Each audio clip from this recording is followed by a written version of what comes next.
Hello les amis, je vous retrouve pour une nouvelle vidéo sur le football français et je vais vous présenter le match Clermont contre Nantes qui a lieu ce dimanche 29 janvier 2023 à 15 heures pour le compte de la 20e journée du championnat de France de football de Ligue 1. Donc Clermont le 8e reçoit Nantes le 13e. Donc je vais vous donner tout plein d'informations, on va revenir sur les classements des deux équipes, voir les meilleurs buteurs et meilleurs passeurs, enfin tous les buteurs et passeurs des deux équipes qui ont au moins plus de 2 et plus dans leurs statistiques. On va voir les 10 derniers matchs de ces deux équipes. Ça va permettre de définir la forme du moment. Et on va voir aussi les compos possibles probables, ainsi que les tactiques. Bon, ça c'est subjectif parce que tout peut évoluer et changer jusqu'au dernier moment. Donc, alors tout d'abord, Clermont est 8ème de Ligue 1 avec 28 points en 19 matchs, 8 victoires, 4 nuls, 7 défaites, 24 buts pour, 27 contre, moins 3 de goal average. Nantes de son côté, donc 13e avec 21 points en 19 matchs, 4 victoires, 9 nuls, 6 défaites, 21 buts pour, 24 contre, moins 3 de goal average. Ils ont à peu près le même goal average, mais sauf qu'ils ont 21 points et que Clermont en a 7 de plus. Pour les buteurs des deux équipes, alors il y a pas mal de joueurs qui ont marqué plus de 2 buts, mais le meilleur buteur est côté Nantes avec Mostafa Mohamed, 5 buts, il est 24e buteur du championnat, et Simon de Nantes aussi, 5 buts dont un penalty.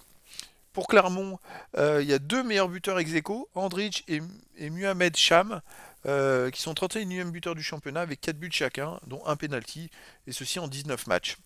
Côté des passeurs décisifs, alors pour Clermont, c'est Saïd Eddine Kaoui qui est 21e passeur du championnat avec 3 passes en 18 matchs. Et pour Nantes, c'est Ignatius Ganago, 21e ex aequo avec 3 passes décisives en 17 matchs. Il y a très peu de joueurs après qui ont plus de 2 passes décisives dans ces deux équipes. Après, c'est pas des équipes qui marquent beaucoup de buts, ça peut se justifier. Les 10 derniers matchs des deux équipes, les amis. Alors, on va voir un petit peu la forme du moment. On va commencer par Clermont. Sur les 10 derniers matchs, c'est 3 victoires, 4 nuls, 3 défaites, 10 buts pour, 12 contre, moins 2 de goal average. Sauf que dans les 4 derniers matchs, Clermont a fait 3 victoires et un match nul. Donc 3 victoires. Alors le match nul, ils l'ont perdu, c'est en Coupe de France. Après, ils ont perdu au tir au but contre une très faible équipe. Mais en championnat, ils restent sur 3 victoires de suite. Donc c'est pas rien, dont la victoire contre Rennes. Donc Clermont réalise une bonne chose en ce moment, un bon parcours. Et remonte beaucoup au classement général. Et là, justement, ils ont la chance de jouer encore à domicile. Nantes, sur les 10 derniers matchs, c'est 3 victoires, 3 nuls, 4 défaites, 12 buts pour, seulement 6 buts encaissés, puis 6 de goal average. Et c'est la même chose pour Nantes.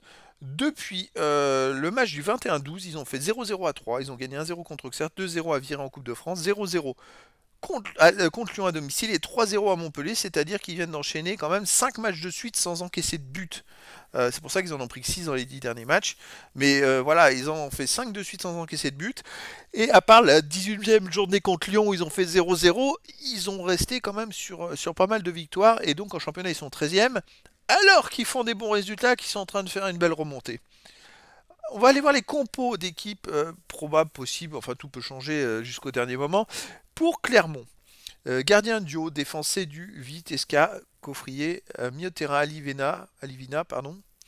Alevina, oh là là, Gastien, Magnin, Borges, milieu offensif Kawi et Racheni, attaquant Kieh.